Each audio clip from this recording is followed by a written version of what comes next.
What's up, everybody? Welcome back to another Wisdom Girl and Wise Woman show. It's your girl, Wisdom Girl, aka Carmel Miller, and this is. Hey everybody, I'm Wise Woman Leslie Christie. And last week we did a show on politicians. Yep. But this time we are doing drum roll. We are doing poets. Yes. And poets. Next week, I believe 2 weeks from now, we end Black History Month. No, next week. Society sees it now. Correction. Yeah. Where society celebrates it. But we're going to celebrate it whenever we can. Yep. So, yes. Every day, every day. All day, every day. All day, every day.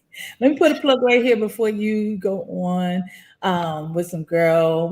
I want to give a big shout out to Wisdom Girl today because she is powering through. She's not quite feeling well today, but she is showing up and she is here giving y'all all that we have prepared for you. So big ups to her for just being so dedicated and loving our Wisdom Warriors so much.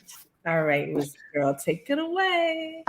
Okay, so Paul Laurence Dunbar, born in 1872 and died in 1906. So Paul Laurence Dunbar, one of the first African-American poets to gain national recognition, was born on June 27th, 1972 in Dayton, Ohio. Okay, he's a summer hit. Okay. Yeah. His parents, Joshua and Matilda Murphy Dunbar, were enslaved in Kentucky prior to being emancipated. Despite being a fine student, Dunbar was financially unable to attend college and took a job as an elevator operator in the Callahan Building in downtown Dayton.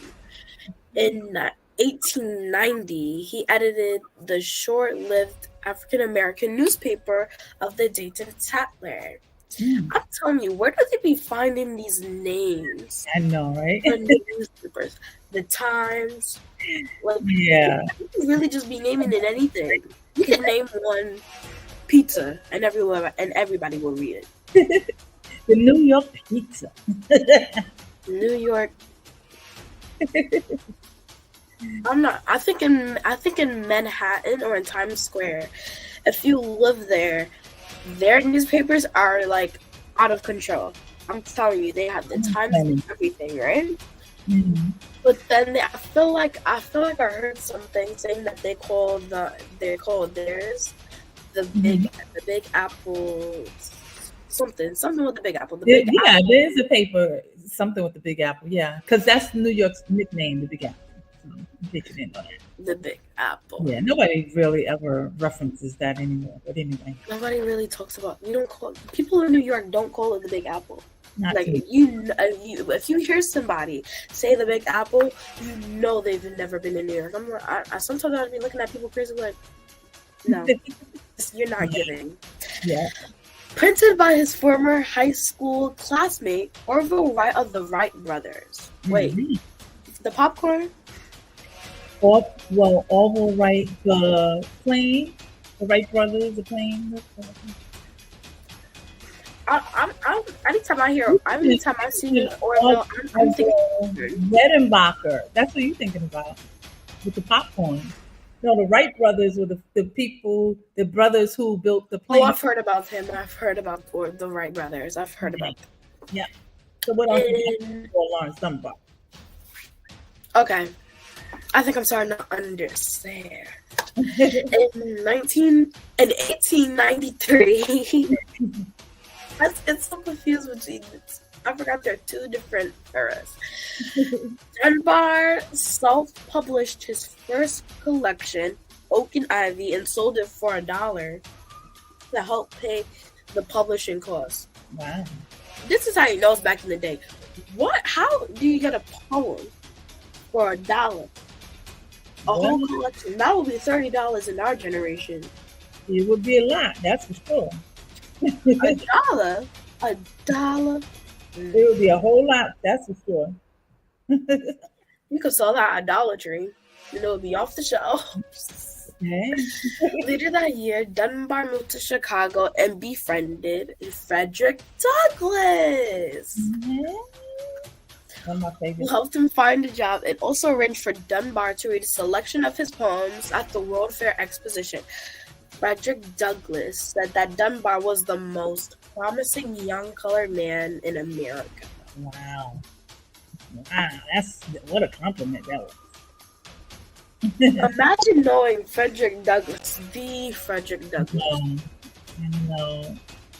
Sometimes I wish that I lived during those times so I can meet some of these people. No, you don't. On one hand, right? Wait, listen. On one hand, just to sit at their feet and like glean the knowledge, but on the other hand, no, I don't want to suffer to the level that they had to suffer.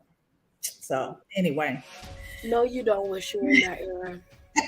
No, I'm just saying, just to know them, meet them. All right. Oh, that part. Okay, just to know them. So, like, definitely, I would definitely give anything to know those people. No, I wouldn't. I'm lying. I would not. Knowing somebody is not worth being treated horribly. Well, that's true. You're right about that. So his poem called "The Depth" in 1913 was,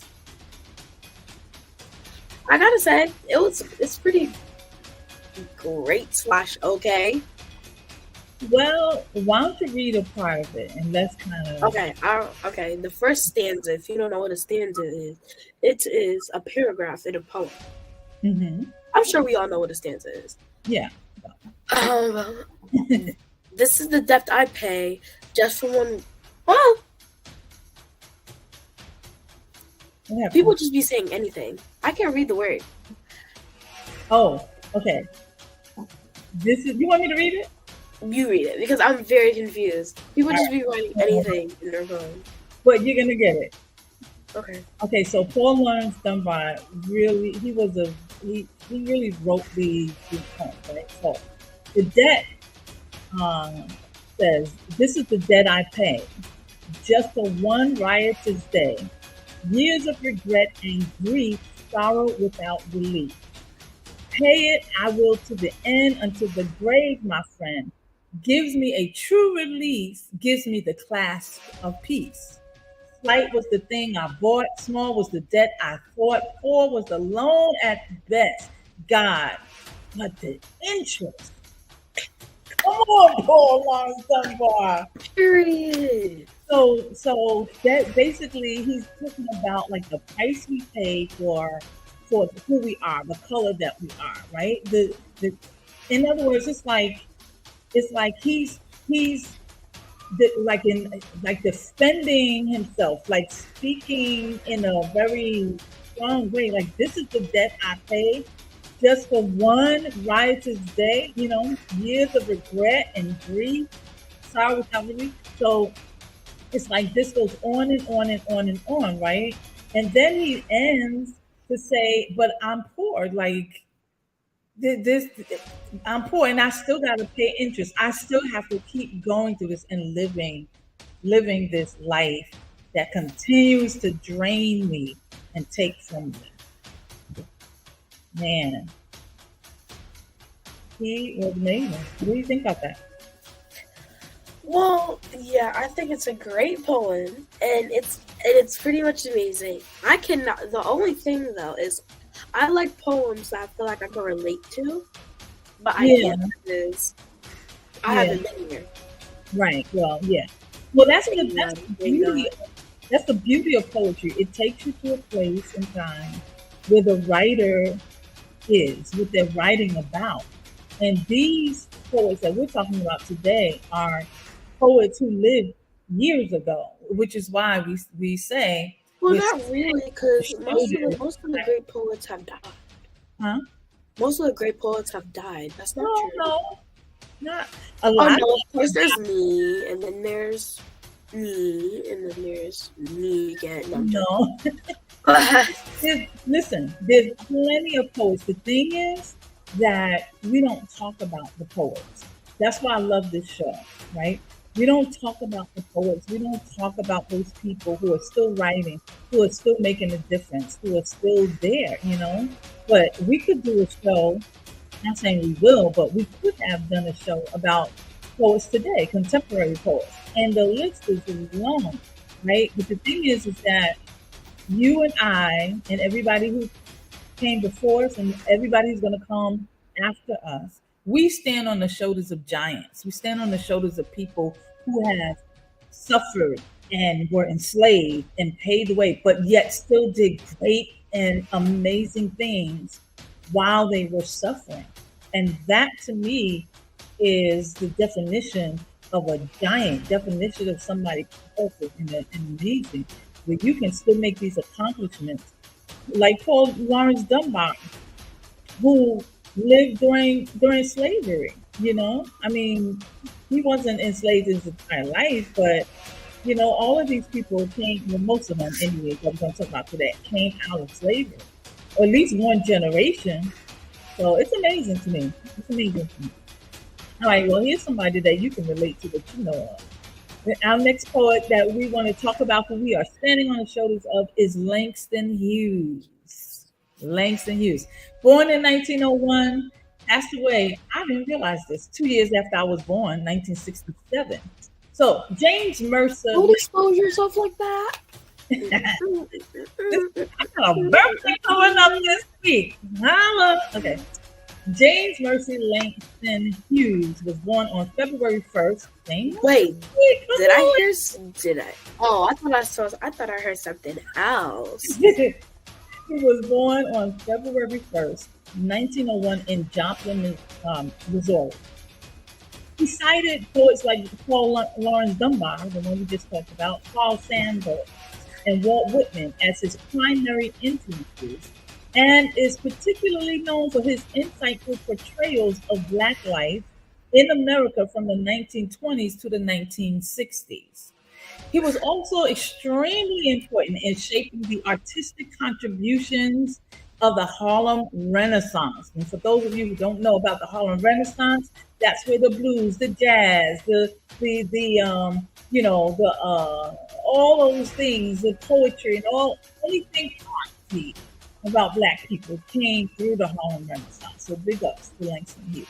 Now, Hughes, he wrote a lot of things. He wrote novels, short stories, plays, poetry, countless works of prose, and is also known for his engagement with the world of jazz and the influence it had on his writings, as in his book-length poem, Montage of a Dream Deferred in 1951.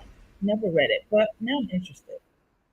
Langston, unfortunately, he died of complications from prostate cancer on May 22nd, 1967 in New York City. And in his memory, his residence at 20 East 127th Street in Harlem has been given landmark status by the New York City Preservation Commission. And East 127th Street has been renamed Langston Hughes Lake. Okay, so funny story. I also heard that Langston Hughes could play piano. Yeah, I heard that too. He was amazing. He was amazing. To me, you know, he was like the GOAT. He was amazing. Well, maybe not the GOAT, but certainly one of the GOATs, one of the greatest of all times. His writings, the things that he's done in his life, he was amazing.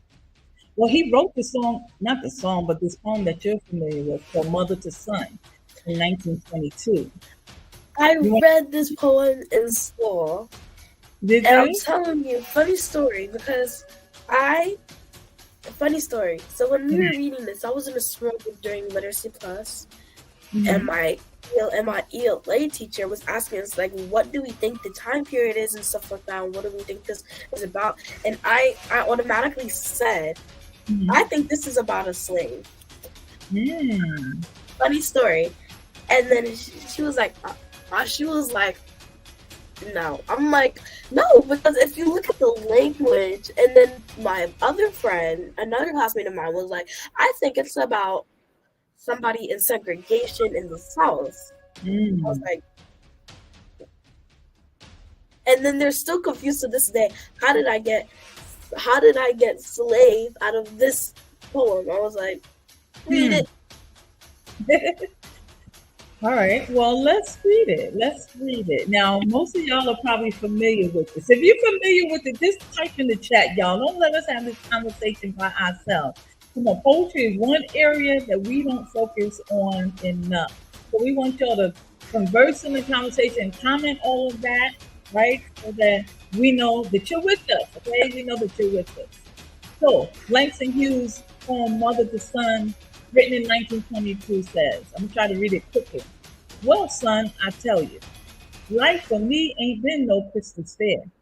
It's had tacks in it and splinters and boards torn up and places with no carpet on the floor, bare.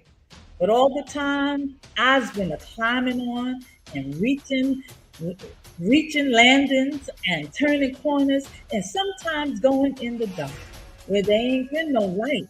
So boy, don't you turn back. Don't you sit down on the steps. Because you find it's kind of hard. Don't you fall now. So I still going, honey. I still climbing. Life for me ain't been no crystal sphere. You know what I find funny? Your attempt while you're reading it to sound like you're from the South is crazy to me. Wait, so I did a bad job or good job? You did okay. You Okay. did okay. So. Well, listen, Miss Actress, just Yeah, for me, ain't been no you know crystal how to stare. do it. They don't say stare. What South person says stare? Well, what do they say? Stare. It's like they removed the R. Stare? Well, that's not how it's written. It got an R on it.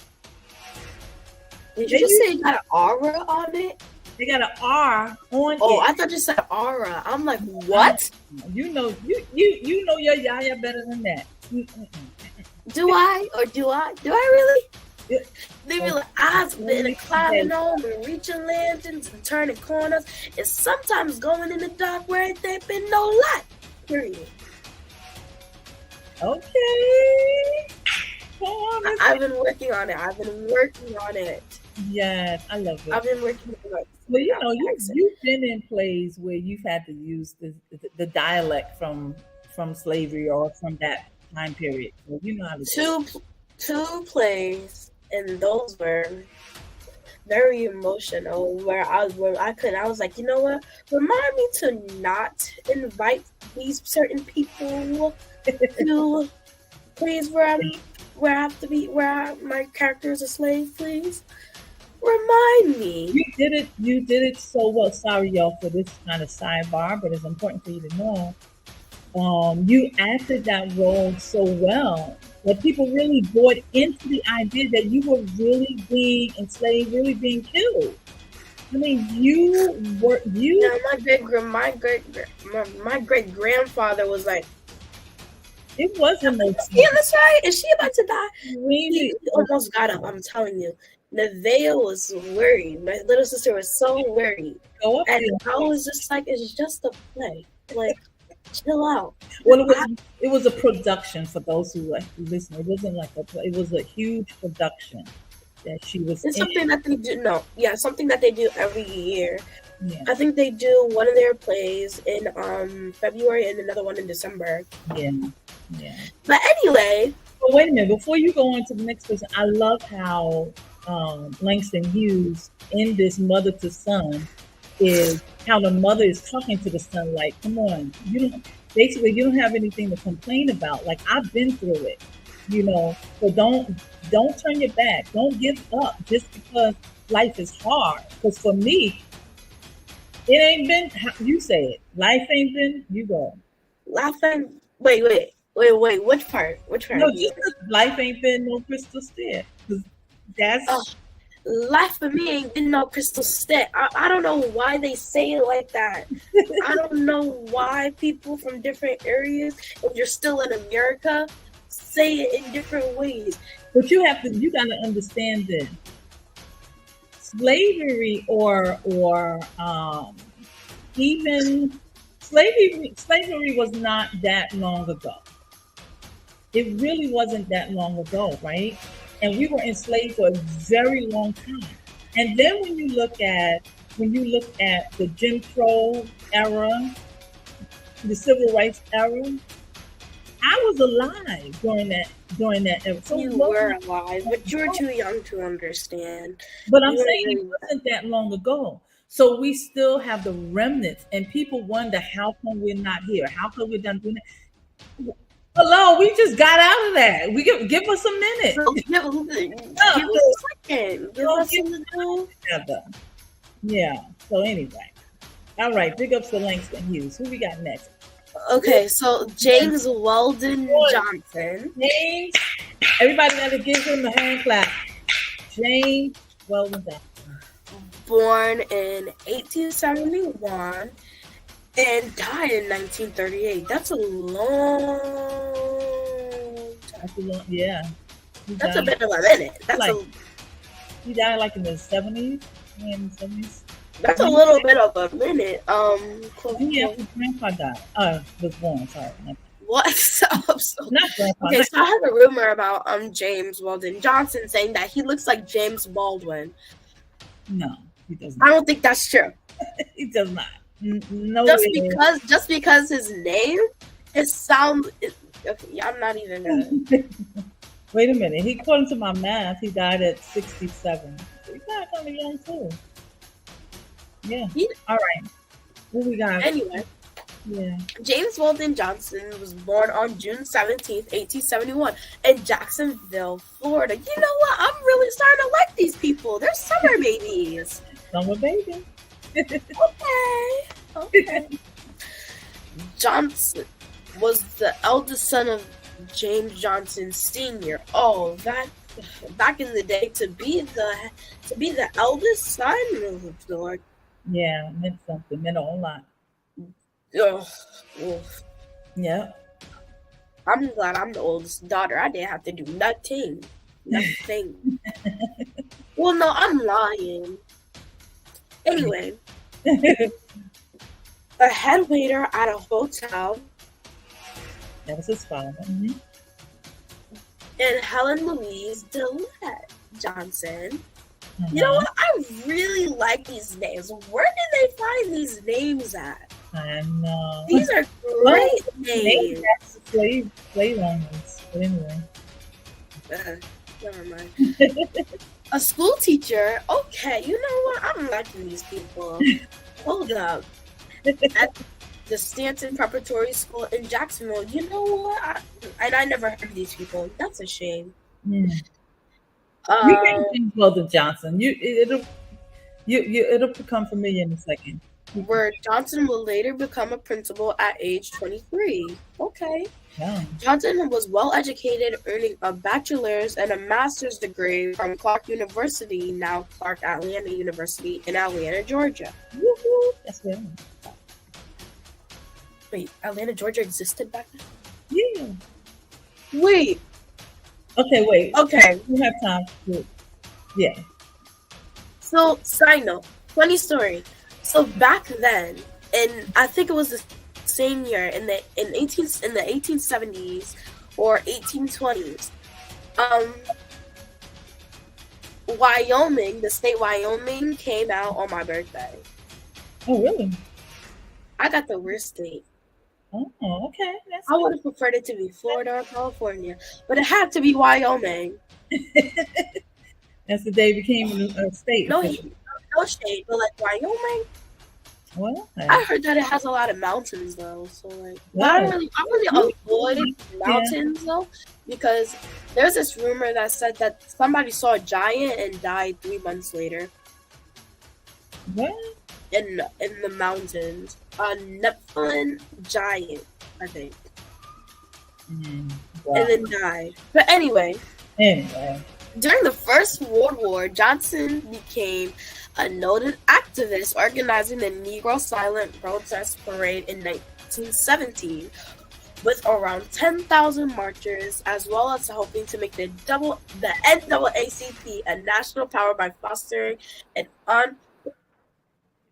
unprecedented increase in membership. Yes. In 1920, Johnson became executive secretary of the NAACP and served in that role for a decade. Johnson wrote and edited numerous historically significant books and books of poetry, including The Autobiography of an Ex-Colored Man, the book of American Negro Poetry, the Book of American Negro Spirituals, the second book of American Negro Spirituals, and God's Trombones. In 1900, he wrote the poem or song "Lift Every Voice and Sing" on the occasion of Abraham Lincoln's birthday. And this song was immensely popular in the Black community and became known as the Negro National Anthem, which is now known as the Black National Anthem. James Walden died on June 20th. Okay.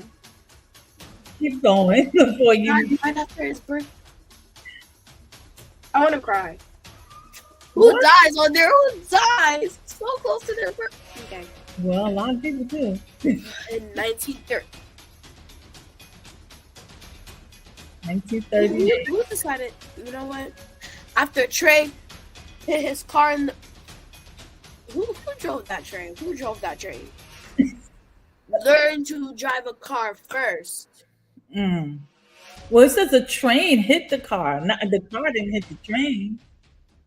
So during those times that you pass over train track, you know, so he died in Maine. You know what? Who died so close to your birthday and who died in the like, this is ignorant. I find this very ignorant. Okay. So let me say something about Lift Every Voice and Sing, because we gonna, you know, we need to kind of wrap up. But what's so powerful about that song is that, as you said, it was a poem at first, and then his brother put the poem to music, and then the NAACP started using it, you know, in all of their groups, and it became, you know, nationally known. And so people started adapting it or adopting it as the Negro National Anthem, which now obviously is the Black National Anthem. And something significant just happened at the Super Bowl when Cheryl Lee Ralph sang for the first time in NFL history the Black National Anthem. And so it's... Yeah, I love the fact that in school, just at 3 years old, singing this song in February, going like, lift every voice and sing to lift the heaven, bring with the arm. I'm not singing no more. Powerful. It's amazing. But you don't sing the third verse, which is crazy. Well, we need to say the third verse, sing the third verse, because the third verse is like a prayer. You know, I love it. Yeah. I remember when I was doing a play in February of 2018 or 19, or 20, and we sung that song. Right? I wanted the solo, but they wouldn't give it to me. Okay. So I was frustrated. I was like, okay, whatever. I'm what. Well, you'll have plenty of times in the future, you know, to sing the song. But I love the third verse with the prayer, which is not only because he meant it as a prayer, except just what he was pouring out of his heart. God of our weary years, God of our years. Thou who hast brought us thus far on the way, thou who hast by thy might led us into thy light, keep us forever in thy path, we pray. So there's that is a prayer. So last person for today, we always kind of we always happen to go beyond, but our producer. No, it's important. It's important. We have a very chill. No, I'm lying. We don't have a chill producer. We don't. He's okay. A lot. This is like special shows. So Phyllis Wheatley, born 1753, died 1784. So you see, she was young when she died. In 1773, Phyllis Wheatley accomplished something that no other woman of her status had done. When her book of poetry, poems of various subjects, So she's a female? Huh? Wait, Phyllis Wheatley is a female? A female, yeah. Our producer's gonna get so mad at us because we're beyond time. Wait a minute. I did the same thing that I did last week, and I forgot to show. I forgot to show the what do you call this thing? The picture. So I'm gonna do it now. Sorry that it's late. Poor Lawrence Dunbar. This is so whack that I did this. Here's Langston Hughes. He was gorgeous. You should have got the picture of him on the piano. Oh yeah, that would have been a good one. Here's James Weldon Johnson looking all with his educated stuff. All, like looking like the Barack Obama before Barack Obama. Okay. And here is, which is very rare, they only have one or two pictures of her because she was a slave, Phyllis Wheatley. All right. So Phyllis Wheatley. That looks like more of a portrait than a picture. It is. They didn't have, pictures at that time, just portraits. But anyway, so her book, right, of poetry, poems of various subjects, religious and moral. When she wrote that book, she became the first American slave, the first person of African descent, and only the third colonial American woman to have her work published. An amazing. Wait, she's on our wall. So, and at school, Intellectus Prep, we have this wall filled with people filled with Black history, and one of them is Whoopi Goldberg. That's my girl right there. Mm-hmm. Nelson Mandela, Phyllis Wheatley. Mm-hmm. Yeah. And I think Langston Hughes is on there. Mm-hmm. I think Maya Angelou is the only person who's not there, and I have a problem with that. But yeah. So she was amazing. I mean, she did some things that obviously, since she was the first, 3 times, she did something nobody else had done. So she was born in Africa. About 1753, sometimes they didn't know the exact birth date. And she was sold as a slave in Boston in 1761. And she was a very small, sick child, and she caught the attention of John and Susanna Wheatley. So they purchased her as a domestic servant for Susanna. And so she was given the name Phyllis because that was the name of the ship that brought her to Boston. And then her master's last name, obviously, was Wheatley. So that's how she became Phyllis Wheatley. Wait, hold up. What? That's how names were given. And wait. And Harriet, the family that Harriet was owned by in the movie was the Wheatley family.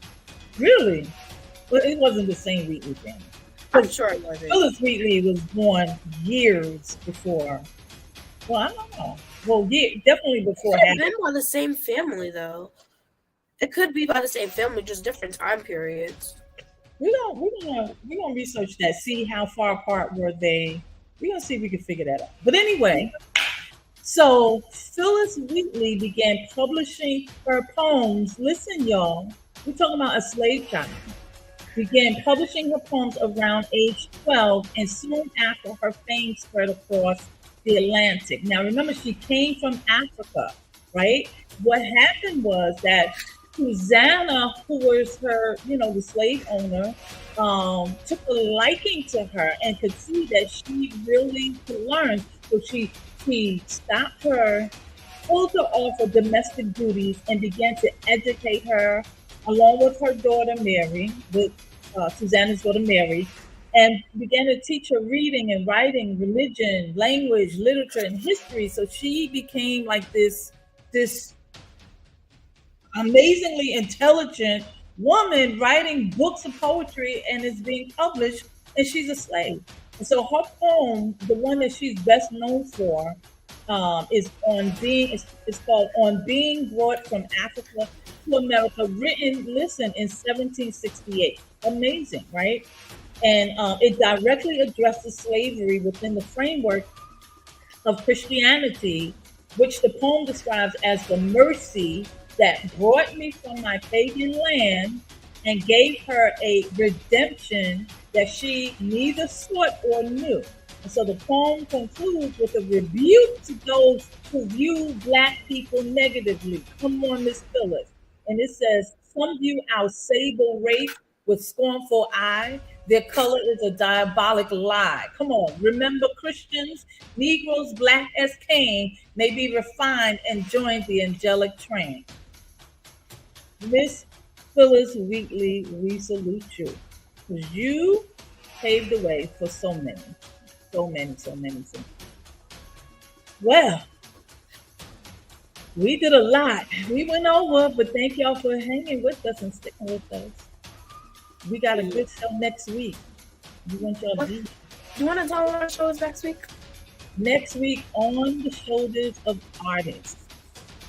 On the Shoulders of Artists.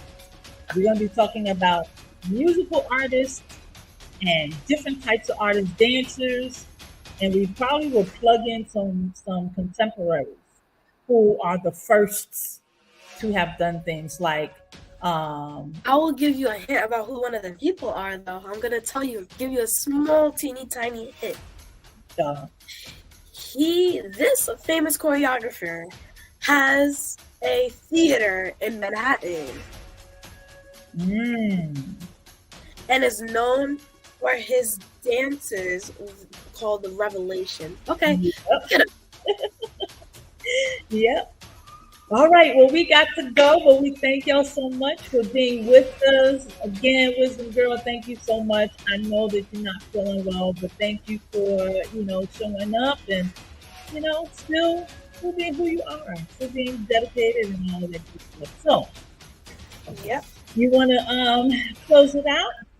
Okay, well, thank you so much for watching. Don't forget to like, share, subscribe, and all that good stuff. And we will see you next week with artists and dancers. And bye-bye, everybody.